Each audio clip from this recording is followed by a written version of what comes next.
Pois não, presidente, gravando já. Obrigado. Muito bem, gravação iniciada. Hoje é dia 17 de outubro de 2023. Declaro aberta a sessão da segunda Câmara Julgadora do Tribunal de Impostos e Taxas.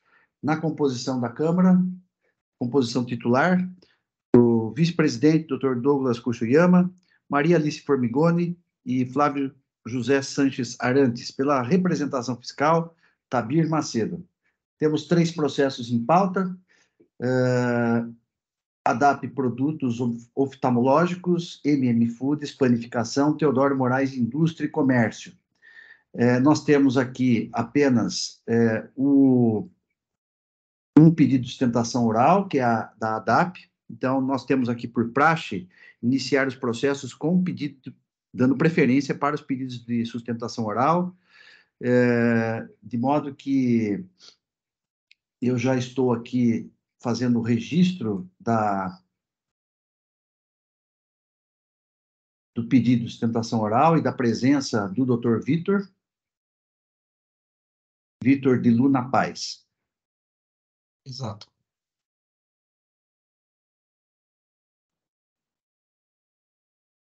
Já está, então, a presença do Dr. Vitor registrada.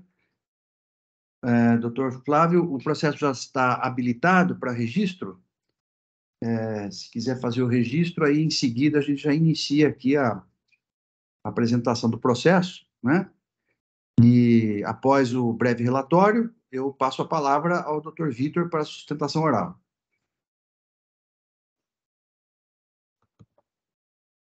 Bom dia a todos, novamente. Esse auto de infração ele tem 4 itens de acusação.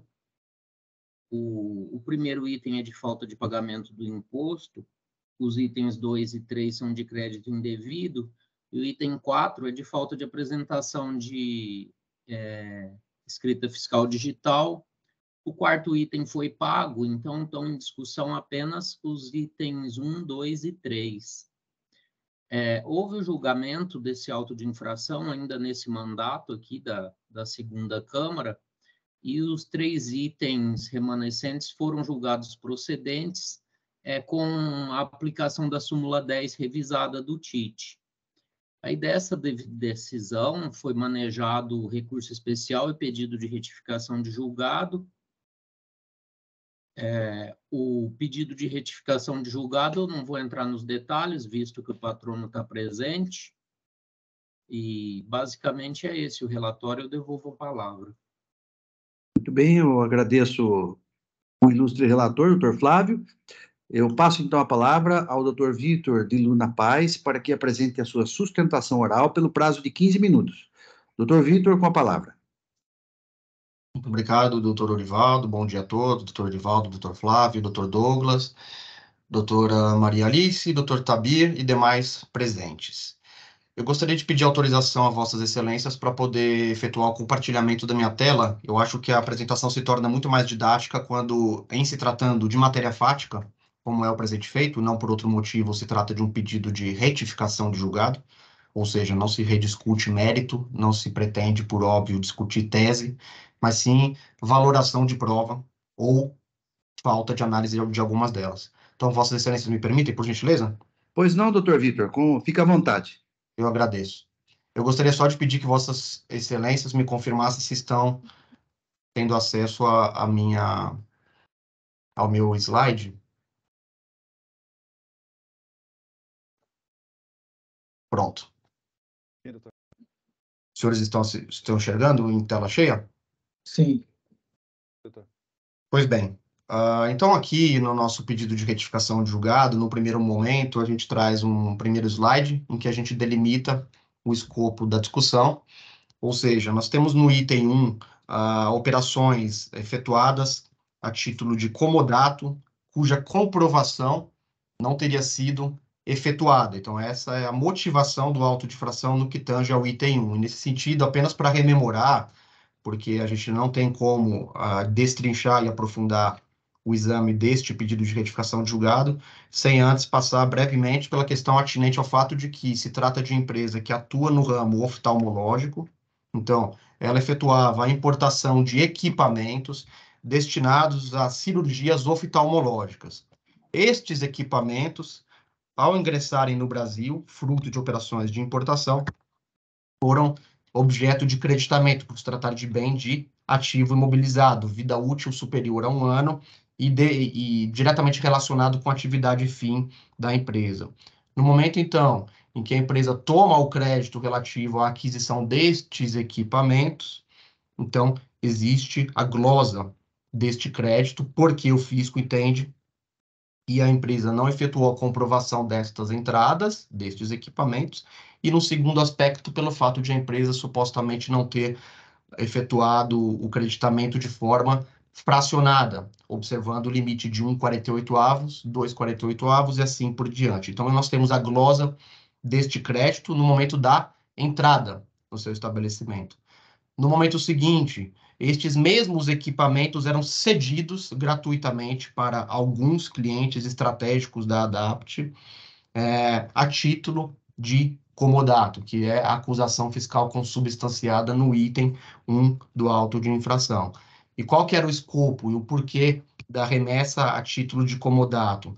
Porque a Adapt tinha por objetivo, em verdade, obter a lucratividade da sua operação com a venda de produtos para estes mesmos clientes, mas venda de outros produtos, dentre eles as lentes intraoculares, cujos valores são bastante mais elevados do que aqueles levados em consideração pela segunda Câmara Julgadora quando da negativa de provimento ao mérito do item 1 do auto de infração.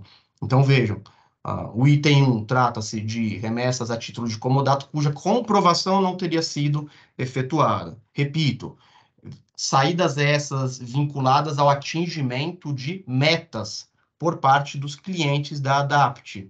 Caso aquele cliente atingisse meta de compra de outros produtos oftalmológicos, que a Adapt aí sim comercializava com eles, havia, naquele determinado período, atingimento da meta e, por conseguinte, havia um retorno simbólico daquela mercadoria, uma posterior saída a título de ativo imobilizado, operação essa isenta do ICMS por força do artigo 7º, inciso 14 do RICMES.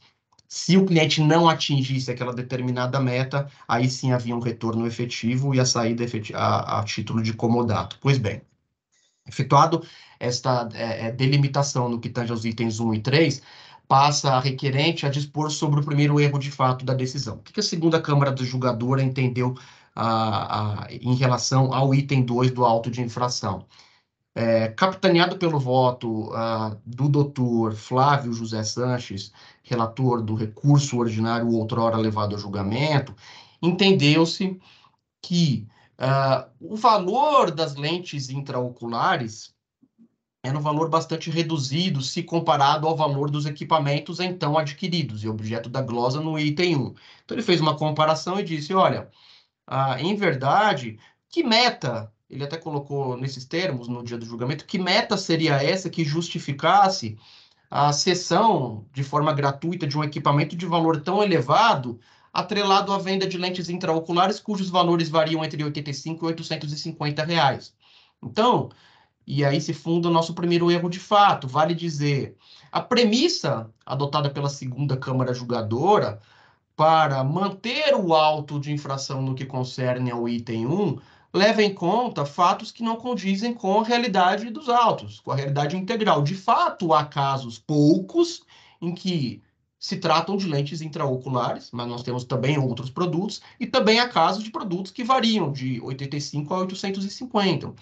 O que nos parece equivocado é o fato de que foi produzida ampla prova nos autos, inclusive prova pericial, demonstrando que há produtos, inclusive, que chegam, lentes intraoculares, que chegam ao valor de R$ 7.730. Aqui tem um modelo aqui dessa própria planilha que nós anexamos, mostrando um determinado produto cujo valor monta a R$ 7.730. Por outro lado, a decisão da Câmara Julgadora se pauta nas poucas provas desfavoráveis à requerente para manter o auto. E nós temos jurisprudência bastante sedimentada no âmbito do STJ, no recurso especial trazido à baila, 1.632.750, no sentido de que deve prevalecer o conjunto da prova preponderante. Então, vejam, excelências, se nós apresentamos robusta prova no sentido de que há lentes intraoculares de valores muito mais elevados do que aqueles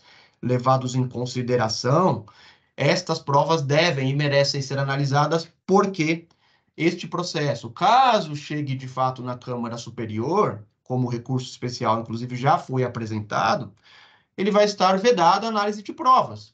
E ele não vai poder dizer na Câmara Superior se aquela determinada lente intraocular vendida para aquele determinado cliente naquele período, se ele possuía de fato o valor de R$ 85,00 ou de 7.700. Então, o que nós pretendemos é demonstrar que houve um erro de fato na consideração de que as lentes intraoculares teriam valores que girariam em torno de R$ 85 a R$ 850, quando, em verdade, há diversas outras lentes cujos valores exorbitam bastante este montante levado em consideração. Então, Vossas Excelências colocam no voto que foi o condutor, repito, do desprovimento do recurso ordinário no que tange ao mérito, para dizer não há meta que justifique venda de lentes intraoculares com valores bastante reduzidos comparativamente com os equipamentos cedidos a títulos de comodato. Então, não nos parece que esta é a verdade material produzida nos autos. Então, nós gostaríamos que fosse efetuada uma análise em relação a todos os documentos, e não apenas aqueles poucos documentos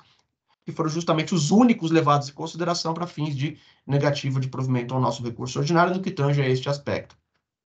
Indo um pouco além, no nosso segundo slide, nós apontamos para um segundo erro de fato, porque a decisão se pauta em suposta venda de apenas lentes intraoculares para aqueles clientes, durante o período de vigência do contrato de comodato. Nós trazemos aqui um exemplo de um produto, de um equipamento, foram 182 equipamentos autuados no item 1. Aqui a gente traz o exemplo de um deles, que é o laser cirúrgico Fento LDV, que é utilizado para a confecção de flap na cirurgia refrativa. Então, nós temos aqui um exemplo de um produto cujos acessórios a ele atrelados não se limitam, como diversos outros também não se limitam, ao uso de lentes intraoculares. Então, para o uso daquele determinado equipamento, este meu cliente, esta clínica oftalmológica, na medida em que eu já cedi a título de comodato o equipamento, eu adquiro uma fidelização, até por força do contrato de meta,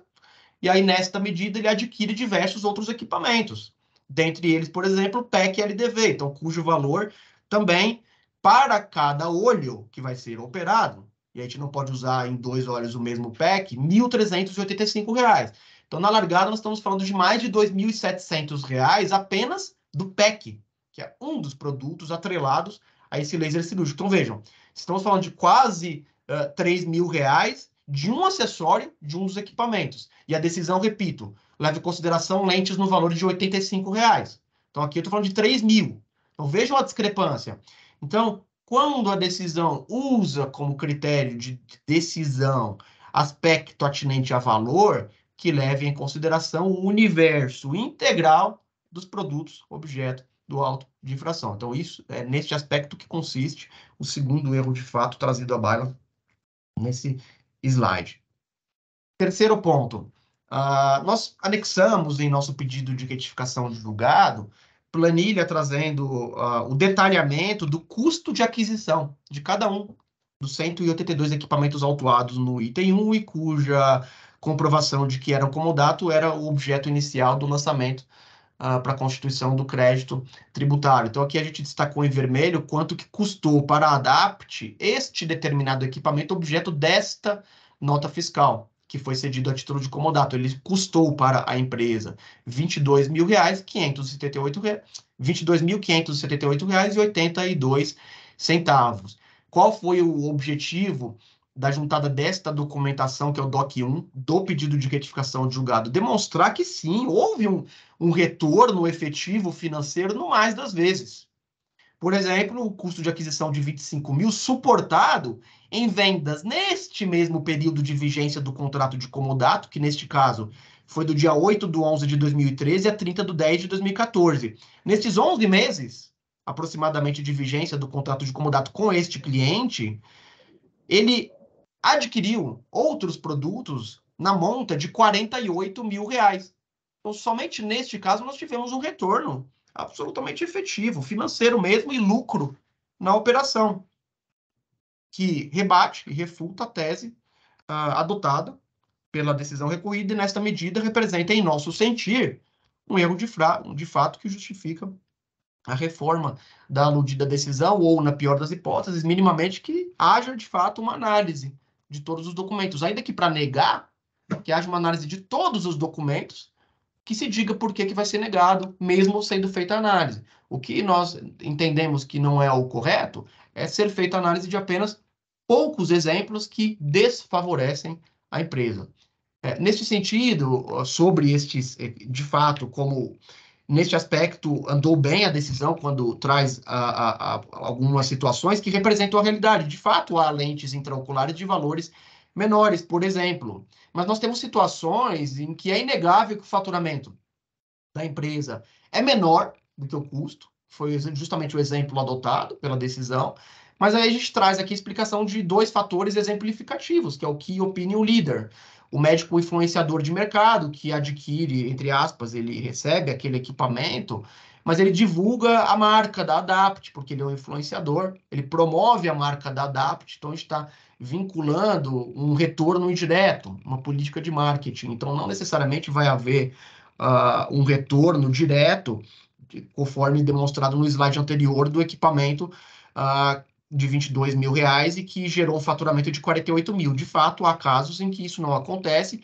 mas que se justifica, por exemplo, no caso de médicos influenciadores, ou mesmo outros casos em que o médico não seja influenciador, e você tenha, de fato, uma baixa performance, mas a empresa, de todo modo, está sendo visualizada no mercado. Então, você tem a promoção do nome da Adapt. E seja como for, não podemos ignorar que o cliente que não atinge a meta, porque não compra diversos outros produtos, por óbvio, aí vai ter o retorno efetivo daqueles equipamentos, e aí vai estar configurado como comodato. Nós fizemos a prova de que era comodato, de que não era um documento formal, e aí, para o cliente que não atinge a meta de compra de outros produtos, o produto volta. Então, até num determinado momento, a decisão fala que não havia, e aí foi até o voto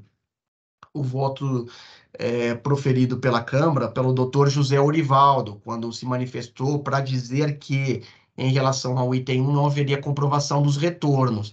Sobre não haver comprovação dos retornos, em nosso sentir, houve uma omissão que é o que a gente aponta como omissão 2 neste slide. A decisão deixa de se manifestar sobre a possibilidade de rastreamento dos próprios equipamentos importados a partir do número de lote.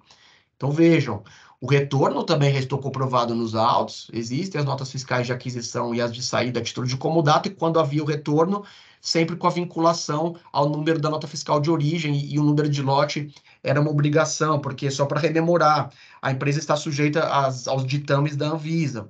Então, a identificação do produto por lote ou por número de série é uma obrigação, a empresa é compelida a tanto porque trabalha na área de produtos médicos. Então, neste sentido, é que, no nosso ponto de vista, incorre a decisão em erro de fato nos aspectos atinentes aos valores dos produtos, e incorre em omissão, que também justifica o pedido de retificação do julgado, no que tange, sim, a prova do retorno dos equipamentos objeto do item 1. E aí nós temos, senhores, a finalização da exposição no que tange ao item 1. No que tange aos itens 2 e 3, nos chama a atenção um aspecto bastante relevante. O item 3, como adiantado, trata de suposta falta de comprovação da entrada de mercadorias, que são justamente os mesmos equipamentos autuados no item 1, aqueles equipamentos destinados a cirurgias oftalmológicas, e o fato de o crédito ter sido tomado de maneira cheia, de forma integral, sem observar o dito fracionamento. Então, este é o escopo do auto de infração no que tange ao item 3. Por isso que a gente trouxe aqui a imagem do auto de infração. Crédito indevido, em montante superior ao limite de 1,48 avos, relativo à aquisição de supostos ativos imobilizados. No que tange ao item 2, são glosa de créditos relativos a retornos e devoluções de mercadorias, e o objetivo do auto diz respeito à falta de apresentação legal da base dos ditos créditos, e também sobre suposta falta de comprovação da operação. Então, vejam, foram glosados esses créditos por falta de apresentação da base dos créditos e da própria falta de comprovação das operações. No entanto, nos chama a atenção que a decisão recorrida entende por bem manter ambos os itens de infração, por motivo diverso daquele que constou do lançamento. Então, a delimitação do escopo está posta nesses slides. A decisão de outra parte, em sentido diametralmente oposto, mantém o item 2 e o item 3 por falta de escrituração destes créditos na EFD. Isso não geraria o direito a crédito, eu tomei tomei o crédito direto em GIA, isso não é aceito pela legislação. Mas eu queria deixar muito claro, como posto no dia da minha sustentação do recurso ordinário. O item 4, que não está em discussão, é que tratava de não escrituração de EFD nos livros próprios. Os itens 2 e 3 possuem fundamentação diversa. Se eu fui acusado de falta de apresentação da base legal dos créditos ou da própria comprovação da operação, qual é a prova que eu apresento? De que o crédito possui natureza A, B e C e de que as operações de fato ocorreram. Tanto que, quando o processo esteve na 11ª Câmara, sob a relatoria do Dr. Galderizi, ele entendeu que no item 2 estava superada a questão da comprovação da operação, porque a empresa fez a prova e o laudo pericial produzido nos presentes autos corrobora com esta assertiva. Na mesma medida, no que tange ao item 3, a mesma decisão da 11ª Câmara neste processo, que só não foi encerrada por força do encerramento do mandato, do biênio dos juízes da 11ª Câmara Julgadora, entenderam que também no item 3 estava superada a questão da comprovação da entrada. Naquele momento, eles estavam negando o provimento aos itens 2 e 3 por outros motivos. Porém, nunca se colocou em discussão naquela Câmara que as operações de entrada estavam comprovadas. Então, vejam, Vossas Excelências, no que tange ao item 2, dizem, por mais que haja prova nos autos, o fato de não haver escrituração na EFD inviabiliza o controle de estoque e não faz nascer o direito a crédito. Então, vejam, assume-se de maneira implícita que a prova está efetuada, mas se nega com base em motivo diverso daquele que constou do lançamento de origem. E mais, no item 3, Vossas Excelências dizem, ainda que haja acumulação e duplicidade com o item 1, não houve a escrituração da EFD. Então, em razão destas assertivas postas na decisão recorrida, é que eles dizem, eu não preciso analisar, inclusive isso foi dito expressamente no item 2, eu não preciso analisar os documentos, porque não foi exercido o direito de crédito por meio da escrituração na EFD, que seria o livro competente. Então, ao não nascer o direito, eu sequer preciso me debruçar sobre provas. Agora, nos causa extrema preocupação que o processo eventualmente chegue, e por isso a retificação de julgado, chegue na Câmara Superior com manutenção do lançamento com base em outros motivos, isso viola o artigo 146 do CTN e a teoria dos motivos determinantes, isso é amplamente rechaçado pela jurisprudência, seja do TJ São Paulo, seja do TIT, seja do CARF. A teoria dos motivos determinantes impede que a autoridade administrativa, mesmo a órgão julgador, mantenha o lançamento com base em fundamento diverso, porque se eu não fui acusado da infração A, eu não tenho como me defender da infração A. Eu me defendi daquilo que eu fui acusado. Não por outro motivo, repito, a 11ª Câmara superou, inclusive, as premissas dos itens 2 e 3, no sentido de que as operações não estariam comprovadas. E mais, quando a 11ª Câmara Julgadora proferiu o voto em relação ao item 1, e aí o Dr. Galderizi cancelava o item 1 justamente por dizer que existia um propósito negocial, que está consubstanciado no fato de que existem metas a serem cumpridas, metas atreladas a outros produtos que não apenas as lentes e cujos valores exorbitam bastante os valores dos equipamentos cedidos a título de comodato. E para finalizar a minha apresentação, a gente trouxe uma tabela que demonstra todos os documentos não analisados pela decisão, que assumidamente não os analisa porque entende especificamente e especialmente em relação aos itens 2 e 3, que não nasceu direito a crédito por falta de escrituração da EFD. Então, com essas considerações, eu termino minha apresentação, me coloco à disposição e gostaria de agradecer a Vossas Senhorias. Muito obrigado. Eu cumprimento o doutor Vitor pela sua apresentação, pela sustentação oral, muito didático aí na sua exposição, explorando aí todos os pontos da retificação de julgado, né? Então, eu passo a palavra ao relator, Dr. Flávio Arantes, para que apresente o seu voto. Dr. Flávio, com a palavra. Bom, também parabenizo aí o Dr. Vitor pela apresentação e vou à leitura do voto a partir do item 12. No pedido de retificação de julgado, são apontados a título de erro de fato os seguintes. que haveria erro de fato por tomar base apenas uma nota fiscal como se fosse significante do todo ou de parte significativa das operações para tirar conclusões. Veja-se o contexto em que tal afirmação foi realizada na decisão retificanda. Aí eu vou ler aqui um trecho da decisão retificanda. Da análise do demonstrativo de folhas tal e das danças de folhas tais, temos que a acusação abrange pouco menos de 200 notas fiscais de saída, emitidas consignando como natureza de operação remessa de bem por conta de contrato de comodato, para clínicas localizadas em diversas unidades da Federação de equipamentos oftalmológicos variados, tais como equipamentos de laser cirúrgico para correção da visão, vide notas fiscal de folha 64, laser cirúrgico Fento LDV, e demais equipamentos de diagnóstico comum em consultórios oftalmológicos. Aí notas de folha 67, microscópio, 73, sistema Galileu. Essas operações de saída totalizam mais de 20 milhões de reais. Veja-se a esse respeito qual seria a justificativa para tais remessas. Aí leio do recurso ordinário, itens 97 e 98. Repisa-se, reiterando os argumentos veiculados na impugnação, que o faturamento da recorrente é representado única e exclusivamente pela venda dos ditos produtos oftalmológicos e não pela cessão do equipamento utilizado nas cirurgias oftalmológicas pelos médicos. A cessão gratuita destes equipamentos aos contratantes apenas se dá como parte de uma tratativa comercial com vista a fidelizar os clientes a adquirirem da recorrente os produtos oftalmológicos que comercializa. E tanto assim é que, caso seja atingida determinada meta de consumo ou aquisição de lentes previstas, é que poderá se dar a transferência da titularidade do equipamento da recorrente para a contratante, mas em momento posterior. Aí eu volto à leitura da decisão recorrida. Sobre tais lentes, que seriam comercializadas pela recorrente, mais adiante, no recurso ordinário, é apresentada uma nota fiscal de troca de mercadorias, onde pode ser constatado que os valores das lentes lá indicadas variam entre R$ 85 e R$ 850.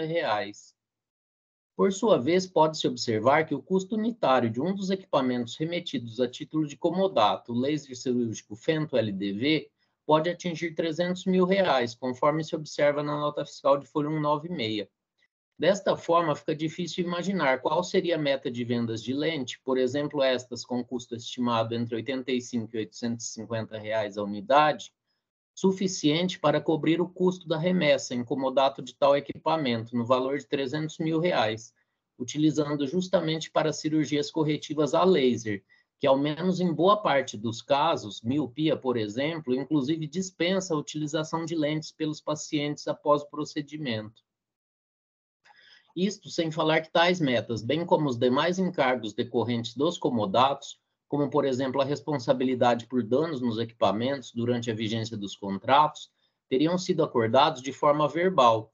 Não é crível que se proceda a uma remessa de equipamento no valor de R$ 2.183.000, vide folha 188, para um estabelecimento de uma cidade do interior do estado, em Catanduva, na expectativa de recuperar tal investimento com a venda de lentes, sem haver sequer um contrato que estabeleça qual a meta de consumo de tais lentes e quem será o responsável pela guarda e manutenção de tais equipamentos.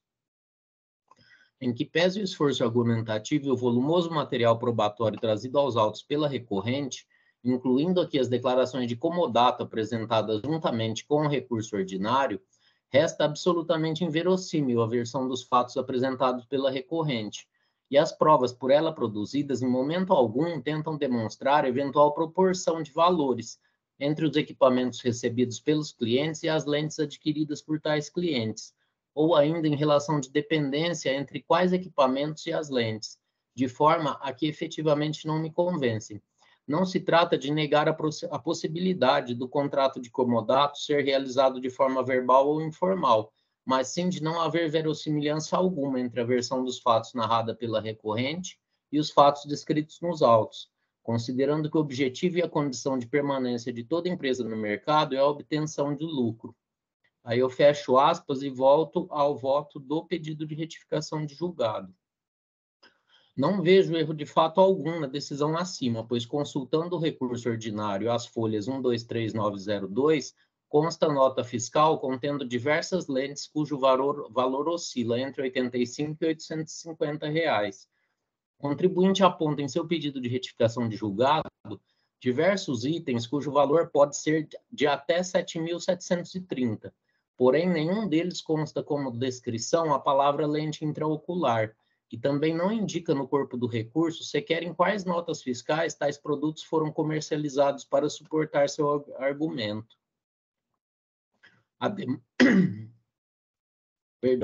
Ademais, no contexto em que foram utilizados valores entre R$ 85 e R$ 850 para as lentes, frente a equipamentos que custariam R$ 300 mil, ainda que se admita que o preço das lentes varia entre R$ 85 e R$ 7.730, o raciocínio continuaria válido, à míngua de uma demonstração quantitativa por parte da contribuinte de quantas lentes teriam sido vendidas para o adquirente do referido equipamento de R$ 300 mil, de folha 196, que seria a forma adequada de infirmar o fundamento da decisão.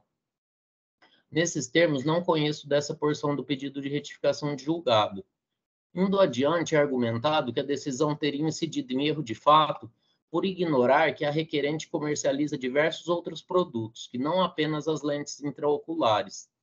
Nesse sentido, lista produtos outros, que não as lentes que seriam utilizadas em procedimentos de cirurgia de catarata, miopia, astigmatismo, hipermetropia, ceratocone, bem como outros da área de diagnóstico, Sistema Galilei, IVUI, Megatron, Amadeus, microscópio, argumentando que está juntando aos autos planilhas que demonstram o valor do faturamento que obteve junto aos clientes para cada um dos equipamentos objeto do item 1 do presente auto de infração.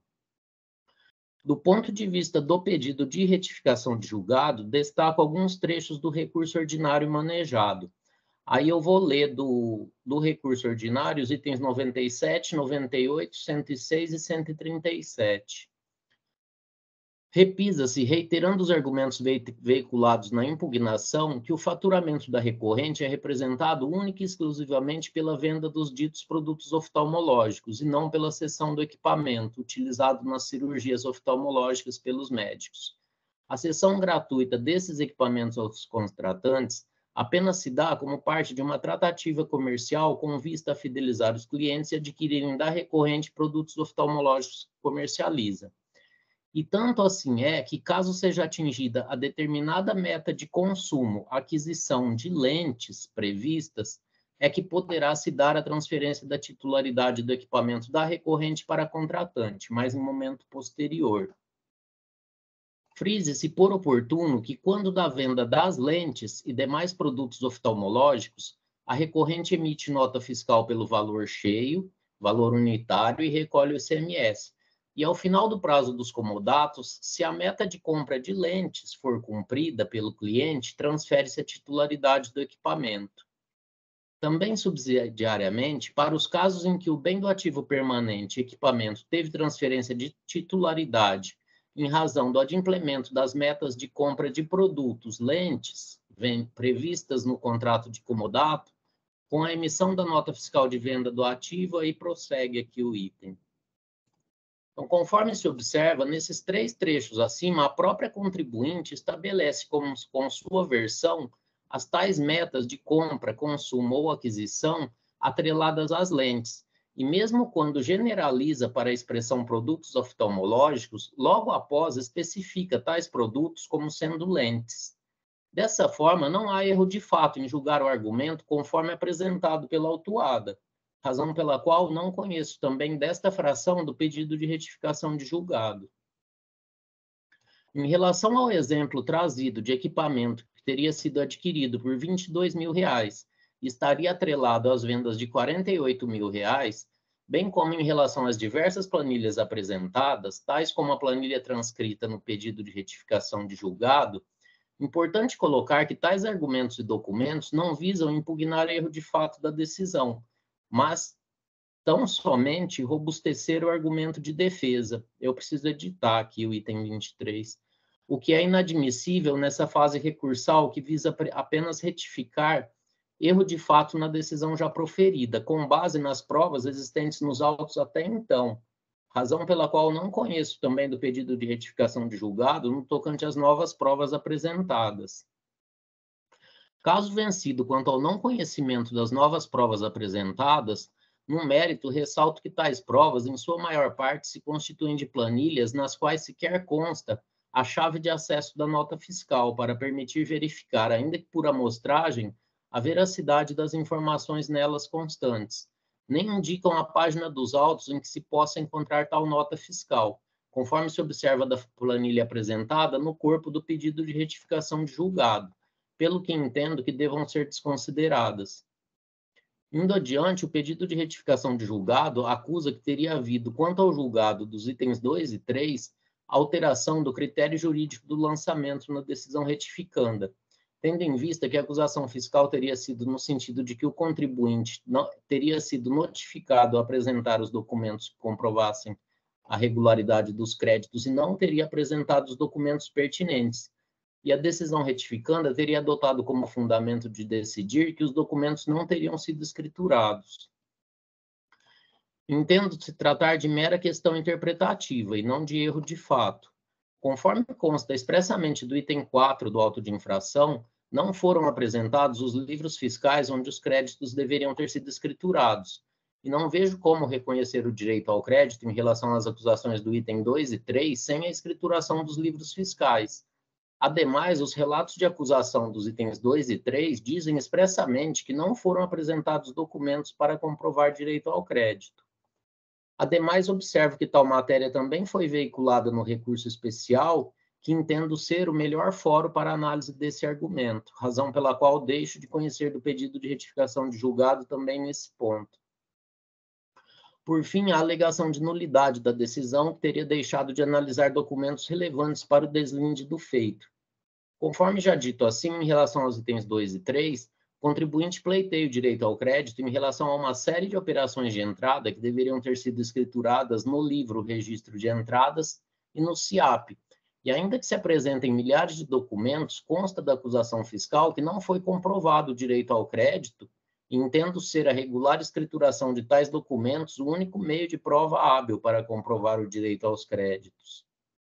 Por outro lado, em relação ao item 1, a tese veiculada de que uma empresa distribui por meio de contratos verbais de comodatos 20 milhões em equipamentos, como estratégia comercial para a venda de lentes e demais produtos oftalmológicos, sinceramente não me convenceu. Conforme explicado na decisão retificanda, parte dos equipamentos cedidos em comodato, em especial os lasers Fento, são utilizados em cirurgia que visam justamente eliminar o uso de lentes pelos pacientes após o procedimento. Embora agora, em seu pedido de retificação de julgado, o contribuinte tenha alterado sua versão das metas dos contratos verbais de comodatos de venda de lentes para venda de produtos oftalmológicos, ainda assim entendo absolutamente inverossímil a versão dos fatos apresentadas. Dessa forma, creio que da minha parte não há omissão na análise de provas. Simplesmente entendo em relação ao item 1 ser inverossímil a versão dos fatos apresentados pela contribuinte, que distribuiu 20 milhões em equipamentos em comodato para dezenas de clientes por meio de acordo verbal esse que previa metas de vendas de lentes como contrapartidas, sendo tais metas também acordadas verbalmente para diversos tipos de equipamentos e agora também em relação não apenas à venda de lentes, mas também em relação a outros produtos oftalmológicos. Quanto aos itens 2 e 3, não reconheço o direito ao crédito sem que se apresente os livros fiscais em que tais créditos devam estar escriturados, e consta do relato de acusação que não foram apresentados os documentos que demonstrariam o direito ao crédito. De toda forma, esse inconformismo também consta do recurso especial manejado, e eventual nulidade da decisão, por falta de análise de provas, deve ser declarada pela instância ad quem, sendo que deixo de conhecer do pedido de retificação de julgado também nessa fração, deixando a questão para ser examinada pela colenda da Câmara Superior. Então, nesses termos, eu não conheço do pedido de retificação de julgado. Doutor Orivaldo, o senhor deixa eu editar ali para alterar o texto do item 23? Sim, eu vou aqui habilitar para você. Habilitado. Obrigado. Eu cumprimento o relator, doutor Flávio, pelo voto, muito bem fundamentado, né? analisou aí a miúde todos os pontos aí do pedido de retificação do julgado, de modo que o processo, o julgamento está em debate. Estamos em discussão.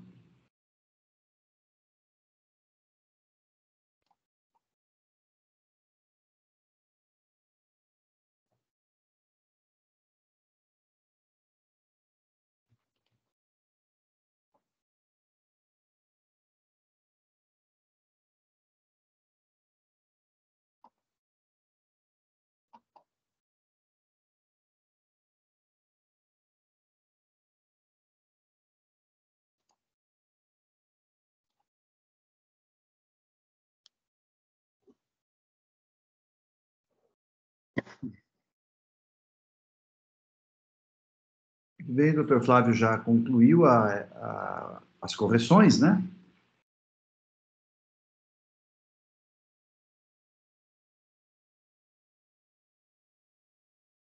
Bem, não havendo inscritos, estou encerrando os debates.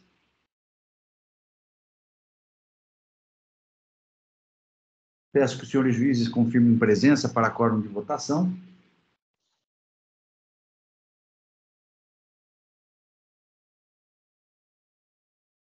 Todos confirmados, processo em votação.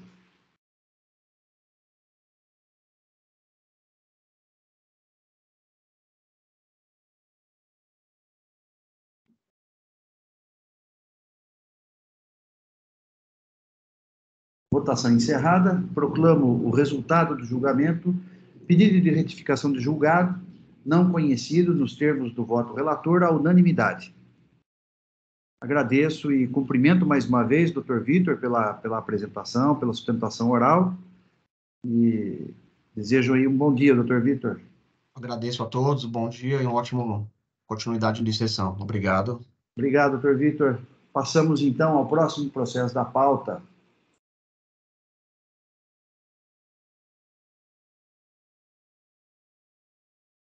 Eu preciso aqui finalizar o processo. Um minutinho só. Estou encerrando aqui o julgamento, né? Bom, passamos então ao próximo processo da pauta. Na sequência aqui da nossa pauta, MM Foods, panificação, eu sou o relator, é um recurso misto, AIN ao 4, 147.500. O voto já está registrado, não há pedido de sustentação oral, de modo que eu passo, então, diretamente ao voto, a apresentação do processo e ao voto. Este caso, o item 1 é crédito indevido, notas fiscais inidôneas. O item 2 é crédito indevido por falta de escrituração de documentos fiscais. Item 3, falta de escrituração no livro de registro de entradas. E o item 4, falta de registro por meio magnético no livro de registro de saídas. O recurso de ofício foi interposto, tendo em vista a súmula 10 do TIT, né? O recurso ordinário, ele na prática, ele impugna apenas os itens 1 e 2 do AIN, não há impugnação dos itens 3 e 4, né, Tabir? Tabir está aí concordando aí comigo, né? Então, eu vou direto ao voto. Vamos lá. Então, o recurso de ofício, eu vou tentar sintetizar o máximo possível, né? O recurso de ofício diz respeito à súmula 10, a própria representação fiscal pede o improvimento do recurso de ofício, então eu estou conhecendo e negando o provimento ao recurso de ofício. No recurso ordinário, questões de conhecimento. A questão lá da atualização da base de cálculo da multa, eu não estou conhecendo em função da súmula 13, e multa confiscatória, artigo 28, também não estou conhecendo. Quanto ao mérito, entendo que a decisão de primeiro grau agiu com acerto e deve ser mantida por seus próprios fundamentos. Então, eu estou aqui ponderando que as questões relativas à violação de princípios constitucionais, falta de pressupostos dos atos administrativos, se confundem com a matéria de direito. É uma alegação preliminar, né? Não muito claramente, mas é uma preliminar de nulidade do auto de infração, da decisão recorrida, de forma genérica, inclusive, mas eu estou aqui dizendo que essa questão confunde-se com mérito e que o artigo 34 da Lei 13.457 está, os requisitos estão presentes. Então, iniciando aqui pelo item 1, são 4 itens, né? O item 1 é de crédito indevido decorrente de entradas de mercadorias suportadas por documentos fiscais inidôneos. Inicialmente, eu faço algumas ponderações sobre o entendimento jurisprudencial sobre o tema, né? Documento inidôneo, súmula 509, né? Então, o contribuinte afirma que as operações mercantis ocorreram, mas pelo elenco probatório não restou comprovado a saciedade ou legado pela parte. De fato, o recorrente, ao longo do processo, não trouxe aos autos quaisquer documentos para comprovar suas alegações, muito embora ao contribuinte foi oportunizado no momento da defesa, né, para o devido processo legal. A acusação fiscal de crédito devido por infração, né, aos artigos 61 e 59, parágrafo 1º, item 3 do RICNES, foi comprovado aqui a inidoneidade, né, do fornecedor com o PCN, né, que eu menciono aqui no meu voto. Os documentos trazidos pela fiscalização não deixam margem de dúvidas a respeito da comprovação da infração perpetrada. Então, temos aqui o termo circunstanciado, o PCN, CADESP, GIAS, transcrição de notas fiscais, processo de declaração de inidoneidade, é o PCN que eu já me falei, né? Então, existe aqui até, na minha visão, uma comprovação até da fraude, né? No que tange ao Sintegra, infere-se que o contribuinte não trouxe o Sintegra, também não trouxe transporte, não trouxe pagamento, né? Enfim, por conta de tudo isso, eu não vislumbro comprovação, não há comprovação nenhuma das operações mercantis. O contribuinte também alega aqui, tem um argumento aqui adicional, ainda em relação ao item 1, dentro do item 1, que o afastamento do excesso de juros implicaria na iliquidez do crédito tributário, mas eu estou dizendo aqui, afastando essa alegação, que é mero cálculo aritmético, que depende de um mero acertamento, né? E que houve até redução do crédito tributário. Então, não há que se falar aqui em liquidez do crédito tributário. Com relação ao item 2, é de crédito indevido por falta de escrituração de documentos fiscais. Como bem apontado na decisão recorrida, nenhum argumento jurídico ou provas foram trazidos com a defesa para desconstituir o lançamento fiscal. As provas que instruem o auto de infração, com destaque ao anexo 2, folhas 363, comprovam o crédito fiscal indevido. Então, eu estou entendendo aqui que tem plena aplicação, né, o artigo 61, parágrafo 1º do RICNES, né? Então, os argumentos trazidos não são capazes de desconstituir o crédito tributário. Então, se o crédito do ICMS foi glosado porque a escrituração não ocorreu, então a prova está clara aqui nos autos. Com relação aos itens 3 e 4, não houve impugnação, então eu estou também mantendo aqui os itens 3 e 4. As provas dos autos, eu menciono aqui que as provas dos autos comprovam claramente aqui a infração dos itens 3 e 4.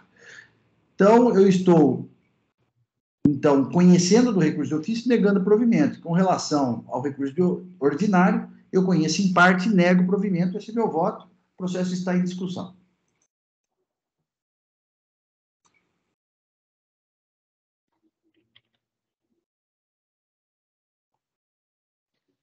Muito bem. Não há... Dr. Flávio, alguma... Desculpa. Vamos lá, aqui que essa situação do item 2 é bem parecida com a situação anterior aí do julgamento, né? A pessoa não escritura o livro e alega que tem direito ao crédito, é difícil. Exatamente.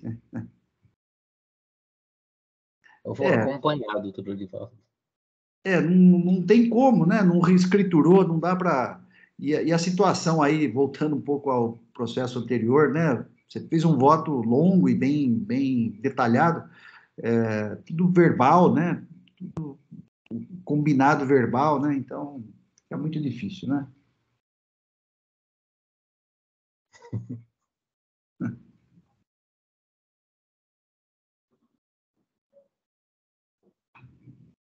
Bom, mas é isso. Então, não havendo mais inscritos, Estou aqui encerrando os debates. Peço que os senhores juízes confirmem presença para quórum de votação.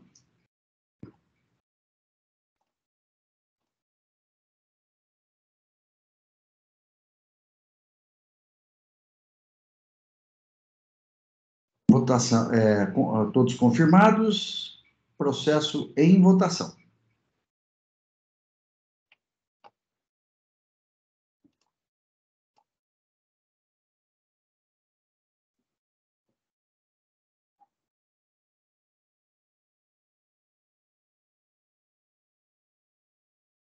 Votação encerrada. Proclamo o resultado do julgamento. Recurso de ofício conhecido e negado provimento. Recurso ordinário conhecido em parte, negado provimento, à unanimidade.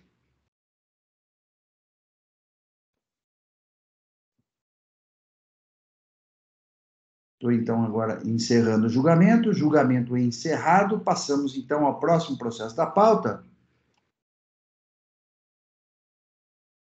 que é o AIN 450-447, Teodoro Moraes, Indústria e Comércio.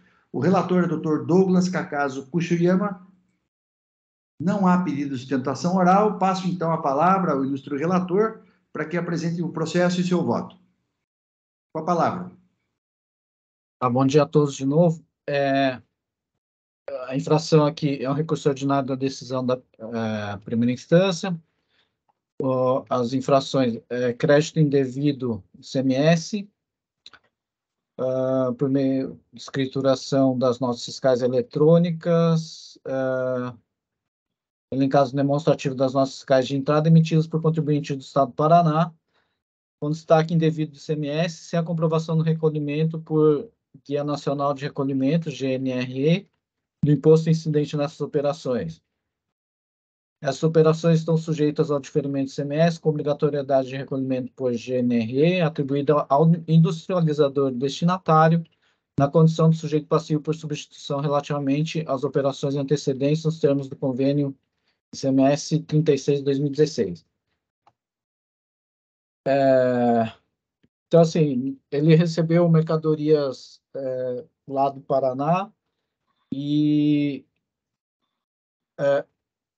porque era industrializador, na fiscalização ele afirma que é industrializador, e aí ele apresentou defesa, alegou que no convênio 36 está claro e evidente que o disposto nesse convênio não se aplica nas operações com alumínio, em formas brutas, alumínio não ligado, ligas de alumínio, inclusive granalha de alumínio, e quaisquer outras mercadorias classificadas na posição NCM 7601. A empresa tomou crédito ICMS de acordo com os artigos 36 e 40 da Lei Estadual 6374 e com as normas administrativas da Fazenda Estadual. E o artigo 3º estabelece que o tributo seja uma prestação pecuniária que não constitui sanção por ato ilícito.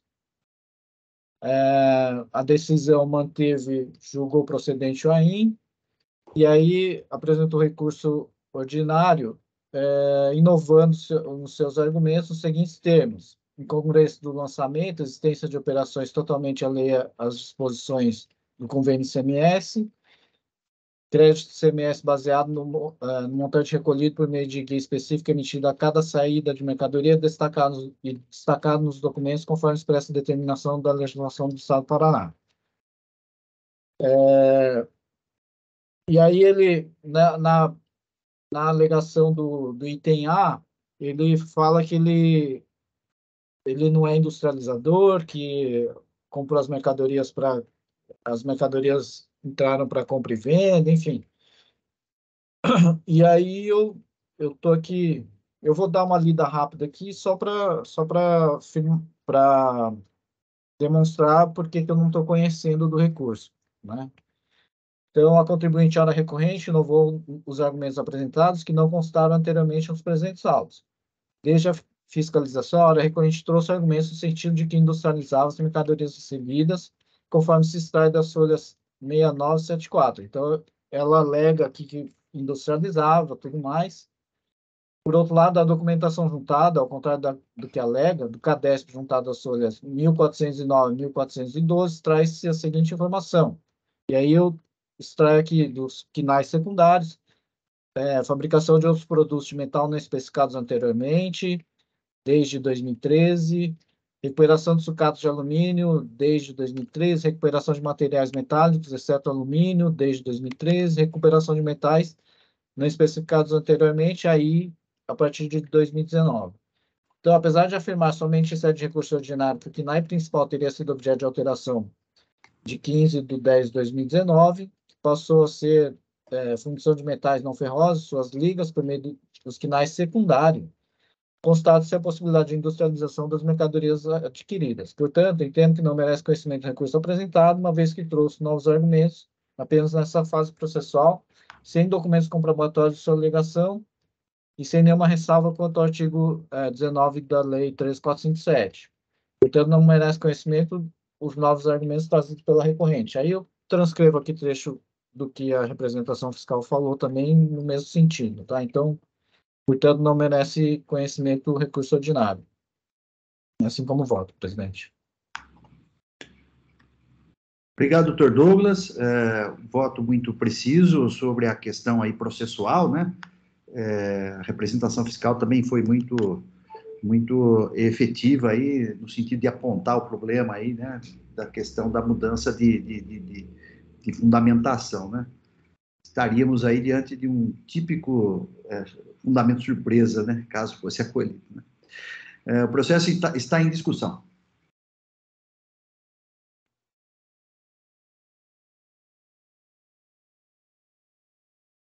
Não havendo inscritos, estou, então, encerrando os debates. Aguardo confirmação para quórum de votação.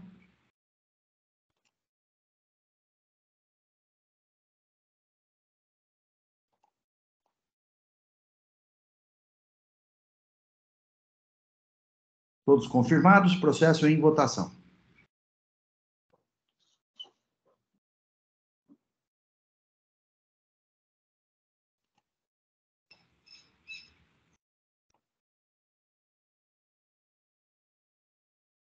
Votação encerrada. Proclamo o resultado do julgamento. Recurso ordinário não conhecido, nos termos do voto relator, à unanimidade.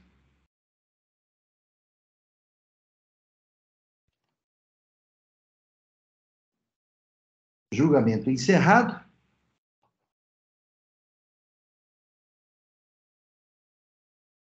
Com o encerramento deste julgamento, nós cumprimos, então, a pauta de hoje. Declaro, então, encerrada a sessão da segunda Câmara Julgadora do Tribunal de Impostos e Taxas.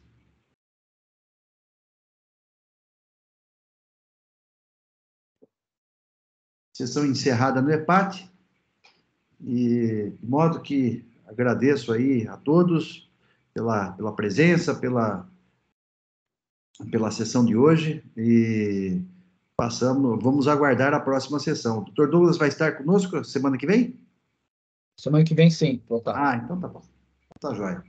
Então eu vou pedir para o Jailson para encerrar a sessão, a gravação, por favor. A sessão já foi encerrada.